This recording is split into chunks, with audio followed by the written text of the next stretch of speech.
I was at a point in my life where I needed to choose what I was going to go to school for and what I really loved. I felt, it's corny, but I felt empty and I felt like something was missing.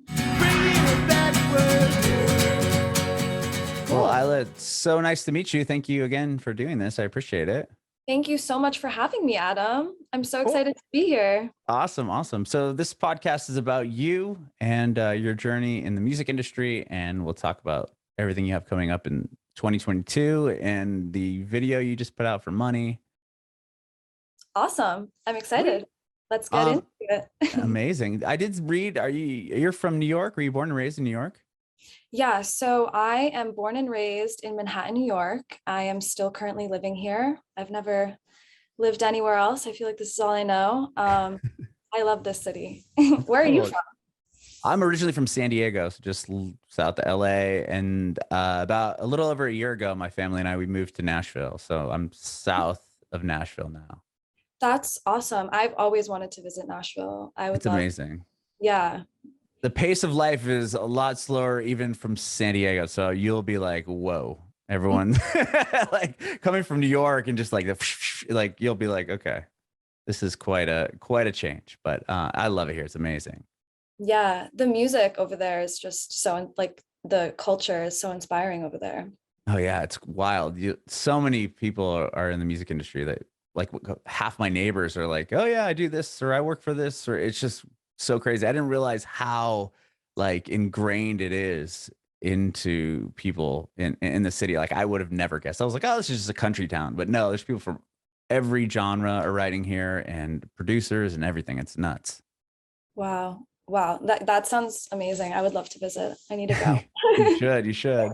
Yeah. Well, what was it like growing up in Manhattan? That must have been, I mean, you could talk about freedom, right? I mean, you could get anywhere. Totally. Yeah. I mean, growing up in Manhattan was amazing, especially as someone who just has such a love for music. I had a lot of freedom growing up here. You know, we took the subway at such a young age, going to school. Our parents gave us a lot of trust just because they had to. But it definitely exposed me to a lot of things that inspire so much of who I am today. Yeah, and New York gave me a lot of opportunity. I went to a performing arts high school. Oh, awesome. Yeah, so I loved growing up here. It's all I know. I love it. When did you get into music? I got, I don't know. I got into music at a very young age. As soon as I could walk, I was quite performative. And as soon as I could kind of pick up a melody or talk, I would put on performances for anyone who would listen, my family, my sister. And in middle school, I picked up the guitar and started taking guitar lessons. And that's kind of when my writing began. Wow, that's early. Yeah, but so I loved it. And I would audition for school plays and do the talent shows or anywhere I could perform, I would. And yeah, so that's where it began. Oh, it began. That's amazing. I know I did read that your sister is in the entertainment industry as well. She's an actress. But is your mom or dad or anyone else in your, like, where did that all stem from? Or was it just the two of you were creative and decided to take that route? Yeah, so it's really strange because neither of my parents are musically inclined or artistically inclined whatsoever. That is interesting. Yeah, but my parents do have a deep love for the music that they do like. My mom grew up in Germany and she loves techno. And then my dad is from New York and he loves rock. So they're always arguing about that. And I think I do have influences from both. So they're passionate about music. They just don't, they've never been players or. Right. And then my sister at a very young age was also quite performative and had always wanted to act and begged my mom to take her to auditions, and my mom was quite supportive. And so, yeah. Okay. I didn't know if there was like, oh yeah, my dad does this or mom is in the industry, but that's crazy that both of you took that path and are successful doing it. Oh, that's amazing. Thank you. Yeah. So the guitar was the first instrument you learned? Is that what you said? Yeah. So I learned the guitar and it kind of inspired writing. Mhm. And then I gave up on the guitar because long nails became very trendy. Well, what drew you to guitar originally? I loved Nancy Sinatra always. Okay. I just thought she was so beautiful and just had the most gorgeous voice. And she always had her guitar in photo shoots and just looking super glamorous with her guitar. And I wanted to be glamorous too. So, Okay. yeah. So you got a guitar and just in middle school and decided to learn to play it really and write and wrote with it. That's amazing. Thank you. Yeah. So from the guitar, you said you gave it up. Long nails became a thing and couldn't Yeah. push down the strings anymore. Yeah. But then after middle school, I had auditioned to go to performing arts school, Okay. which was in Times Square. And I was super Wow. excited. So that was, the best news ever. And then I was classically trained vocally for 4 years. Wow. Did you go? So you went there as a singer? Yeah, I was a vocal major. Okay. Mhm. And so you obviously were singing prior to that before. Have you been in lessons or choruses or choirs all the way up until that point? Because you must have had some knowledge that you're good, or you wouldn't have applied and got in, obviously, to the performing arts school. Yeah, I actually was in a choir that went by Brooklyn Youth Choir. And Oh, really? yeah, so I was singing there, and then that inspired me to audition for the performing arts school. Okay, I interviewed Autumn Rowe, and she also was in that. Maybe you didn't go around the same time, but she was one of the writers on the record that won Album of the Year at the Grammys this year. But I think she went through the same program there. Yeah, I mean, so many amazing artists went to that. I met so many cool people there that I still speak to. Yeah, I loved that program. That's awesome. So you're doing chorus, you said chorus, or you're in that. I mean, that's super competitive, right? I mean, that choir class or choir group, right? Yeah. Okay. And do you audition for that? I would think you'd have to audition to even get into that chorus or choir. Yeah, so there was an audition process for that choir, and then also for my high school. I have done so many auditions in my life. I auditioned for nearly anything I could sing in. Okay. So you went from that into school. And once you got into the performing arts high school, were you still writing music at all, or was it mainly just trying to learn vocal and classically trained vocal? That's pretty amazing. Yeah, so actually, when I got to high school, I started, the vocal program was quite harsh and critical, Mhm. and just very vigorous. So I was a rebellious teenager. So I kind of lost my passion for music because I was just so annoyed by it. And I Mhm. began to cut classes, and vocal would take up half of our curriculum of the day. So I would just not go to school. And I just grew this resentment towards music. And I didn't want to sing the music. I didn't want to be a part of the choir. I didn't like my teachers. And then I was getting ready to go to college in my senior year. And I was like, I need to start writing and singing again. So I had a friend who had a studio over in Brooklyn, and I began to record again. But in high school, I was so over the music. I was being pushed to sing things I didn't want to. I had so many theory courses. I was just being rebellious, and I'm sure I would have appreciated it a lot more now. Was it more, it just kind of became more of like a chore than something you enjoyed doing? Yeah, I don't know. It was classical music, the whole community is quite strict. Mhm. Uh, so I don't know. I don't think I fit into that structure when I was 15. Sure. I don't know if they knew how to handle children. I don't know. Right. No, But yeah, you weren't singing. It sounds like you weren't singing anything you wanted to sing either. If it was classically trained, you yeah, weren't I getting to mean, do fun songs, were you?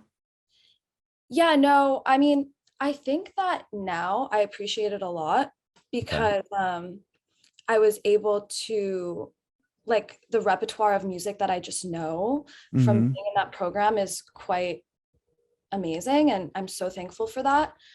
Um, I just wish I could have seen that when I was in high school. Well, it's like the people that quit piano, right? They're like, oh, I wish I would have learned piano. Right? You should have quit at 5 or whatever.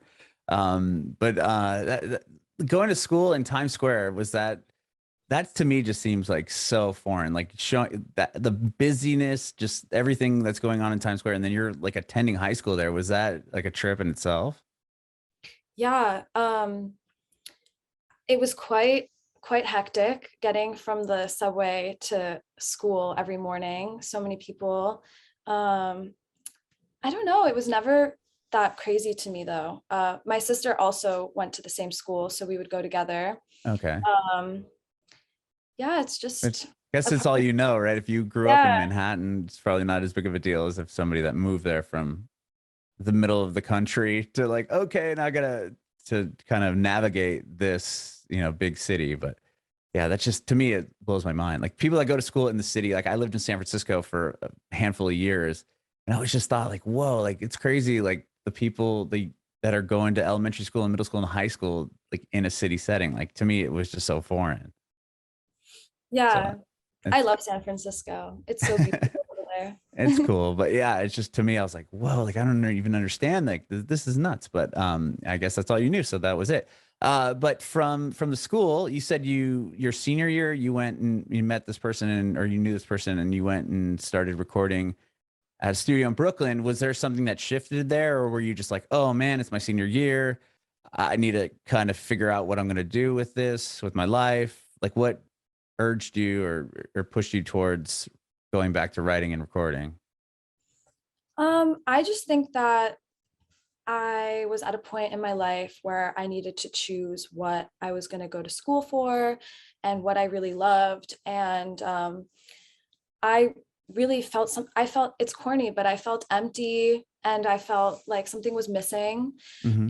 And I just knew that I had to pick up music again and I had to start writing again. And my friend, he had just a home studio in Brooklyn, in his bedroom at his parents' house. And yeah, the first song, or maybe it was the second song we recorded, I released. And in high school, I had gained a little bit of a Instagram following. Hmm. So I just decided to release it, and I got an overwhelming amount of support and have been releasing music ever since. Um, Wow. yeah, so I'm really happy that I went for it. Oh, that's crazy. So you started to gain a bit of a following on Instagram. Was that, I'm always curious, was being, in high school and around your peers and then having, and a lot of people following you online, was that something that people were like envious of or jealous of you at all? Or did you not even feel that at all? um, I don't know. I mean, I think a lot of people at the school I was going to were doing a lot of cool things. Like, you know, I might have had Instagram followers, but some people were also going and doing shows on Broadway, or, leaving, not being able to come to class for a day because they were filming SVU, or, Okay. so I think that, maybe, but I guess it's a different aspect. I mean, it's different I guess if everyone in the school is being creative, but still, I always thought that was cool. Like if I was in high school and I had a certain amount of followers, I think people would just be like, oh, like hating on it. Or maybe if you went to a non performing arts school, it'd be different, but I have no idea. Or maybe I'm just crazy. yeah. Um, No, I can see that. Yeah. but I guess you didn't have to deal with it. So who cares? So you put out the second song you recorded, it does well. And then obviously from there, you're like, okay, I need to write more songs. I need to release more songs. Like, what did you do next? Yeah, so from there, I kind of just went to the studio like every week and recorded and wrote and recorded. And not everything has made it out to the public, but Mhm. we kind of just released whatever felt comfortable. And yeah, I mean, I've been doing that ever since. There's so much music that I have that I just feel like I can't release or I won't release, just because I hate being super vulnerable. I like to keep it a Okay. little bit poetic in my lyrics that I put out, so it's not always super clear what I'm talking about. But Some of it was a little too vulnerable. You don't think that it's just too much, or like, yeah, tell me about that. I'm just curious. mhm. Yeah, maybe with age, I will get more comfortable Okay. sharing some of the more vulnerable music Yeah. Okay. that I have. But yeah, I was just recording every week, and then whenever I felt ready, I would put out a new song, and it Mhm. kind of just built from there. Yeah, so With the first, you said the second song you wrote, you released it, was that Prince and Blue? yes. Okay. And did that come out in 2019? Is this accurate information? I'm looking at on Spotify. Sometimes they burn me. Yeah, so actually, that was wrong. I actually put out a song first Okay. that before Prince and Blue, and it was called On Your Mind. Oh, that And one came out before. They screwed me up here. See, I told you Spotify is known to burn me. That one, they pointed out as that one came out after. But anyway. Okay. So On yeah, Your Mind came out first. Was that still in 2019? I think so. Okay. Yes. I think so. And yeah, and then Prince and Blue. I was super excited to put out Prince and Blue, and then all my videos have always been done by friends. I've never really spent any money on visuals. Uh, Wow. That's cool. The new video is amazing for money. oh, thank you so much. Thank you. Yeah. Yeah, my really good friends filmed that. I love them. That's cool. So all the videos you've done, was Prince and Blue the first video you ended up doing? I also had a video to On Your Mind. My Okay. friend Henry filmed that at his college. He was a few years older than me. Okay. Um, yeah, So Henry you've done a had, video for the you do a video for the song. That makes sense. yeah. Okay. And Mhm. so you're putting out songs, you're writing a bunch of songs, you've got them kind of releasing, and then towards the end of 2019, and then 2020 happens, and then how does that affect your game plan or what you were doing musically? Do you mean pandemic wise? Yeah, yeah, yeah. Yeah. So I was 19 and I had just started college when the pandemic started. So Sorry, real quick, not to cut you off, but were you going to college for music also, or something totally unrelated? yeah, so I'm still currently in school. Hmm. I'm in for arts and context. So I take a lot of writing courses and music courses. Oh, awesome. Yeah. Cool. So yeah, so school had transferred to online, Hmm. and I was actually selfishly a little bit excited about it because I had finally time to just sit and work on music and write. And sorry, the noise outside. Oh, good. But The New York ambiance. I love it. yes. Yeah, so I was really excited that I had some downtime to start writing and kind of envisioning what my plan was and what I saw for myself. But it was then hard to kind of get the plan into action just because people weren't going to the studio, people weren't working.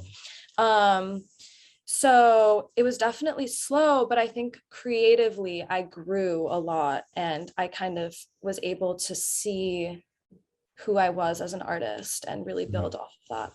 Were you able to just write a lot at home, and then were able to, once the studios opened up, go and kind of have a bunch of ideas to lay songs down? Is that kind of what happened? Yeah, that is what happened. And it was super exciting to finally hear them come to life. Yeah. Sure. Hmm. What was the first one you ended up putting out after um, you were able to get back into a studio and record and release music? The first song I put out was Burning Perception. Okay. Um, I wanted to put something out that was fun and dancey and kind of a little bit cathartic, I would say, Hmm. just to like let go after all the downtime. But it was definitely something different for me because I am very used to kind of slow tempo music, but Mm-hmm. I had so much fun putting that out. What about Life Could Be Sweet? I mean, that song has a ton of streams on Spotify. What do you, like? What was special about that? Do you remember it going crazy on like a playlist, or was it a viral moment on TikTok or anything like that? Like what kind of put the wheels behind that one? Do you remember? Yeah, so Maddie is a very good friend of mine from back in the day. She is also from here. She grew up over the bridge, but went to high school in New York. And I always looked up to her because she was a few years older than me. Mm-hmm. And you know, in high school, everyone thinks the older kids are the cool kids. Of course. So after high school, we were talking and we had seen that we were both doing music and we got really close, and she was a few years older in college. So I was just getting advice from her and stuff like that. And so we got really, really close, and we decided to collaborate, and we wrote this fun song at her apartment, and we were like, this is really fucking good.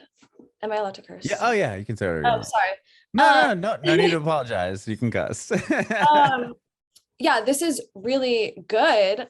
Let's record this.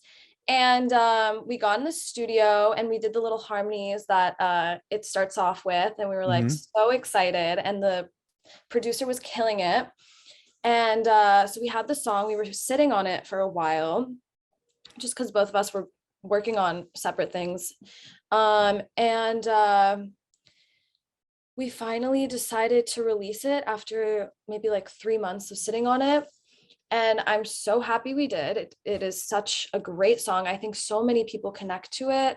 I think it is such a feel-good song. It's just I love that song. But it was definitely something different for me. I really enjoyed collaborating with another female artist. I hope that I collaborate with so many female artists in the future. I think it's like always great work comes out of that, especially if you guys understand each other and know who you are as an artist. And then we did the video in LA. That was the first video that I really had real production into. Oh wow. Yeah. And I didn't enjoy that. I prefer doing like more DIY. I think that people think you need more than what you do to make things look pretty. And I don't know. I just I agree. I totally agree. Because it's amazing now. I mean, my iPhone can shoot in like just as good, film as any $100,000 camera. I mean, minus lenses and all that other noise. But like in reality, you can make like like high quality footage and video with just like a phone. And if you showed up to like a video shoot, you're like, all right, I'm ready to go. And you just have your iPhone, like people will be like who is this clown? But like in all reality, you don't really need all that anymore, do you? So true. Yeah. Some of my favorite music videos are shot by my sister because she loves film. And she shoots them on her iPhone. And I think they're the best videos I have. I love them. Yeah, it's so crazy. Like you could legitimately shoot like a commercial or a full movie like on your iPhone. And if you put it up next to anything else, you probably, unless you had a real good eye or like you were using insane lenses or whatever, like you could make it look identical. It's so crazy. So when you were doing this big shoot, was it just too much? And like, you're like, okay, this could have been done faster, or, like what was it that you enjoyed more about the DIY aspect of doing your videos? I just think that having fun while shooting a video is super important. And I like it to be personal. And I think that I do like the aesthetic. I think that I like the aesthetic of things that are a little bit raw. But I also I think that the video for Life Could Be Sweet was exactly what it needed to be. It definitely drew inspiration from, Maddie's brand and then my brand and kind of fit it in perfectly. Mm-hmm. But yeah, for myself, I just like a stripped back, beautiful visual, and that's all I really need. I like the music to kind of just speak for itself. Mm-hmm. And I try not to take myself too seriously too, you know. I think that I feel like sometimes if I take a video too seriously, I'm taking myself so seriously. And then, you know, even with money, Mm-hmm. like as much of as the song is, you know, it's not a joke, but I would hope that people don't take it too seriously. And I would hope that people get my kind of like humor within the lyrics. Right. Yeah, I was gonna say there's kind of like it's got great, you know, really creative lyrics, but it's also kind of like it's, you know, you're kind of taking a jab and like it's there's like an underlying humor there, but it's not like this is some joke song, I guess. You do like it's a perfect way to execute. You executed it perfectly. I'm not explaining it very well, but like I knew what you were trying to do. Thank you. Yeah, and like, but on the video in the beginning, it looks like it's going to be this very serious thing, right? I mean, it's like the church, it's got the stain, you know, the glass, and then like you're in it, like the cues and everything, but then there's like girls dancing, like it's just like it has two different sides to it. Like, tell me about that video. Yeah, so we knew that we wanted it to be some kind of performance-based video. Mm-hmm. And then we had the idea of having my best friend Sarah and then my sister Melina be like backup singers or dancers, Mm-hmm. because the song does heavily revolve around, you know, women and Mm-hmm. what we want or whatever. And so we went to this vacant church in, I think it was like Long Island City. And we didn't have much time because we didn't know when we'd get kicked out or anything. Oh, you didn't even like permit it? It Yeah. was just like, we're just going to show up. No one's here. Let's do this. Yeah. So, Oh, that's and awesome. then, so we put on the wigs, we did the makeup, everything was underneath their clothes. We got out of it. I'm in the same dress the entire video. Mm-hmm. You know, we ran through it. I performed it a couple of times. Then it was done really quickly, like maybe within like 2 hours, maybe less. Wow. Yeah, and then my sister and my friend, bodied the dance move. They were so on point. I was so proud of them.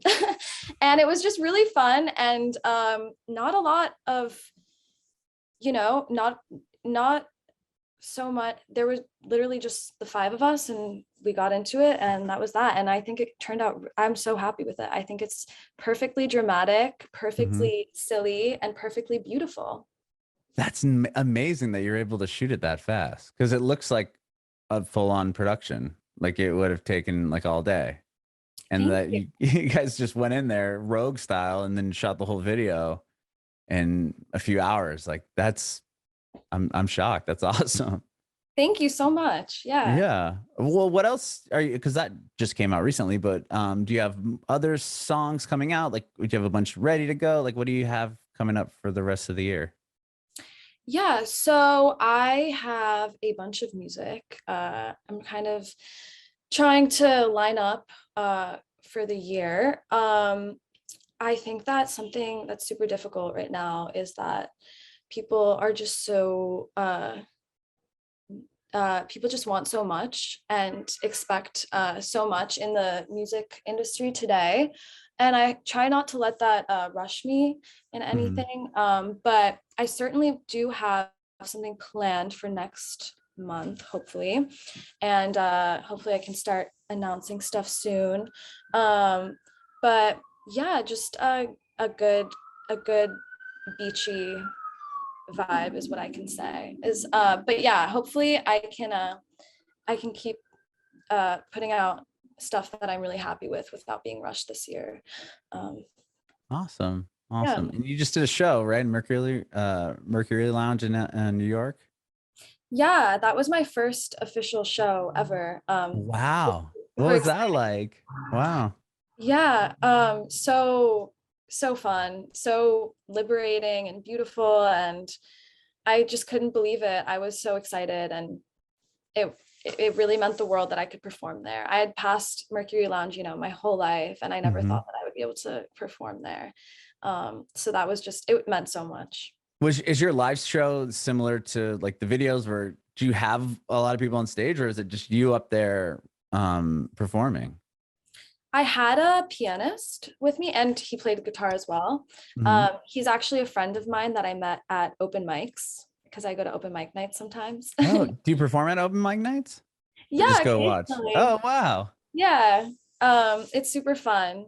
So I met him there, and he is a fabulous performer. And I was like, you need to perform with me at Mercury Lounge. So he played the piano and guitar for some songs, but no, it wasn't a whole thing. It was just him and I. That's Um, cool. yeah. How did you like doing like a whole set? Because at an open mic nights, what you get up and do a couple songs and then they switch to someone else, or They actually only, the one that I go to only allows you to sing one song. okay, so you sing one song. So now you have a whole set to put together, and you have to do banter in between, or like, was that hard for you to kind of do all that, or it just all came natural? Um, I was certainly nervous before, but once I was up there, it was pretty natural and it felt really good. And um, I think for the first performance, it went really well. I was really happy with it. And it felt good to see like all the familiar faces, like my friends that I hadn't seen in a long time. It felt very comforting. I think it went really fabulously. I had a great time. Very cool. Well, you need to come play here in Nashville so I can see your performance. I would love to. That would be an honor. Well, I thank you so much for doing this. I really, really Thank appreciate it. you. Thank I you so much. I do have one more question. I want to know if you have any advice for aspiring artists. I would say don't be embarrassed. I think that a lot of people um, don't go for their passions because they're too nervous of what others are going to think, or people are intimidated by what might be. But if you just go for what you love, it will work out for you. If you're passionate enough, I think you should go for what you love. That's what I have to say to young artists.